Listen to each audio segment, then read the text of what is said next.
বন্ধুরা, তো আমি এখন একটা জিনিস সার্চ করব মোবাইলে। তো আমি এখানে বেলি ফুল কর্নার লিখব। তোমরা বলতে পারো বেলি ফুল কর্নার সেটাকে, এটা হচ্ছে একটা খাবার একটা পেজ।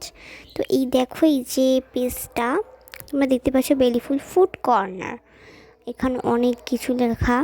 তো চলো এই পেজটার মধ্যে আমি যাই, ঢুকি। এখানে কিন্তু খাবারের কোয়ালিটি কেমন সেটা আমি জানতে চাই।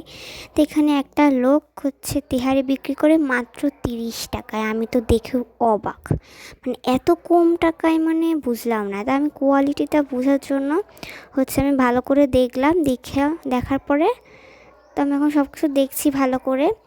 তো আমি হচ্ছে পরদিন তেহারিটা আনলাম, 2 প্যাকেট এনেছি। তো খেলাম, আমার খেয়ে তো অনেক পছন্দ হয়েছে। এত টেস্টি তেহারিটা, মানে 30 টাকায়, মানে এক প্যাকেটে দিলে একজন পুরো ফুল খেতে পারবে। তো আমি হচ্ছে তোমাদের খেয়ে দেখাচ্ছি, অনেক টেস্টি। তো তোমরাও চাইলে এটা অর্ডার করতে পারো।